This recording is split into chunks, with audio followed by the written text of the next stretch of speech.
Hey guys, it's RebeccaLynOberstadt. Yes, I have my hair a little funny right now. I have to get ready to go out to do a pickup order at Walmart. I have my face mask here, so I won't be doing like any of the rest of my makeup. I'm just focusing on the eyes. This is going to be a 2 looks plus first impressions of the Zodiac palette from the Scorpio sign from BH Cosmetics. I also have the Wet n Wild multi-stick in Burning Bridges. It's like a burgundy color I plan on using to kind of like help the shadows a little bit. So I'm not going to talk through this. I have like about 35 minutes before I have to be, they give you an hour to pick it up. Anyways, I need to be there between 2 and 3. It's currently about 1:30, so I have about half an hour to do this. So I'm going to be rocking out to some music while I do the eye look, and I'll come back at the end of this with my first impression thoughts. And this is palette 14, 15. I will leave it in the description down below what palette this is. I did the Libra palette just before this, and I have 2 Nomad Cosmetics that will be done as well. I will be coming home straight from Walmart and getting a shower because I'm not taking any chances. And maybe later on this afternoon I'll do another makeup look. Who knows? So I will see you guys at the end of this. Enjoy!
So these are the two finished looks. They're both very, very bold. I basically use the same shades on each eye. This eye is the only one with really, two different shades.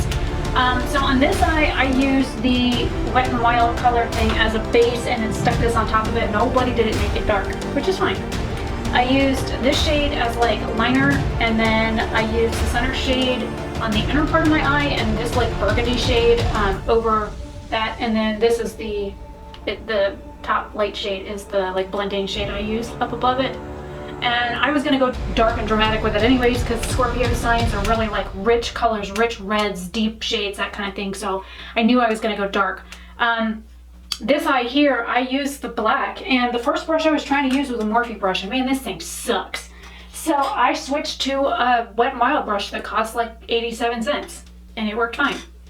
The black is actually, I used a very light hand, and it's pretty opaque. It's the best black they have out of all the palettes that I own, so it's a really nice black. I also used the burgundy shade over the Wet n Wild. I used this shade in the center of my lid and this like silver shade as like a spotlight in the very center of it. So I basically did a halo eye with a spotlight effect.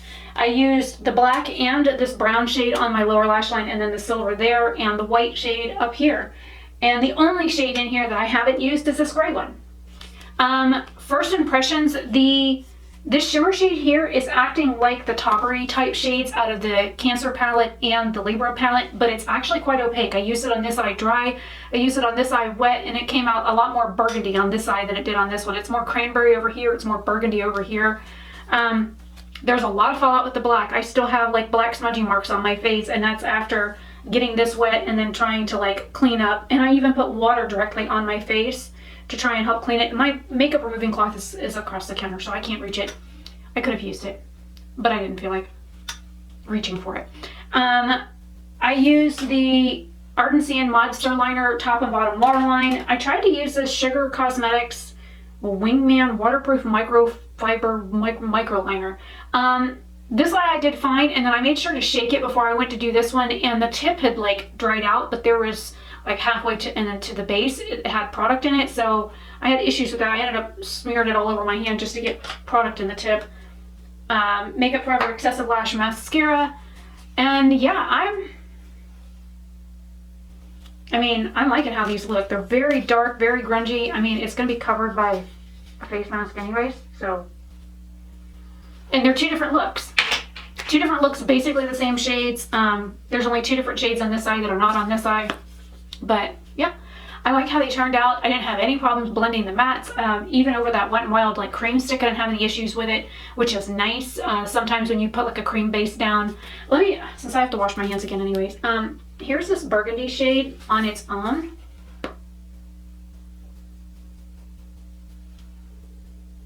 And then I'll do a swatch of that, and then I'm going to do a swatch and then blend it out, and then put the burgundy shade over it.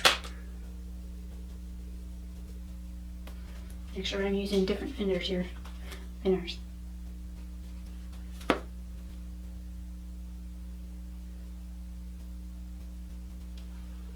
See how much richer the pigment is on it when you stick it over the Wet n Wild product. Now, I've had problems with these like burning my actual like eyes, so I would not recommend using this in your waterline, which is what I thought I could do with one of them. No. I haven't tried this one on my waterline, and because I'm fixing to go out and I already have black and black and black, and no, I'm not even going to attempt it right now. But the color payoff on the shadow on top of the cream product, it is so much richer, which is why this shade looks so much darker than it does, you know, just regularly blended out. So it does change the depth of the color by putting something like that underneath of it, which is okay with me. That's what I was going for. Very grungy, very dark, very like vampy looks. If I was not wearing a face mask, I would have like a bright, like bold burgundy lip color on with this, or even a black lip. But yeah, I'm liking these. First impressions, I really like it. It's better than the Libra palette, and the Libra palette is my sign. Well, Scorpio is my rising sign, but yeah, it's beautiful. This white shade right here is like a topper type shade. It's very sheer, but it's very like icy. So I didn't put any on this one, but I put some on this brow. Anyways, I have to go. I got a text from Walmart telling me that my pickup order was ready. It's 2 o'clock right now, exactly on the nose. I'm going to wash my hands and grab my shoes and my mask and my driver's license and hit the door. So I will see you guys in another video very soon. Hopefully you are liking this like palette rotation on the new palettes that I hadn't tried yet. I'm also doing a first impression. Next month, what I plan on doing is maybe pulling the brand new palettes that I have and just focusing on those. So that would be the 3 new BH palettes, the 4 new Nomad palettes, and I just want to kind of focus on those palettes themselves and get more use out of them than just a first impression. Right now I'm just rotating through every palette I own. So I will tell you what palette number this is down below. I have a list on my desk. I honestly can't remember right now. I think it's palette 15 because when it's the 14th. So yesterday was the 13th, and I think I was on either 13 or 14 when I did the Libra palette, but I've also had food poisoning since Saturday, so second day in a row that I felt halfway decent enough to do makeup. If chicken smells okay but doesn't taste right, don't eat it. I didn't do that. I ate it and ended up really sick the next day and several days following. So not fun. Anyways, I will see you guys later. Have a fantastic day or night wherever you are. Bye. Ooh, look at my fingers. It looks like I've been... Never mind. We won't go there.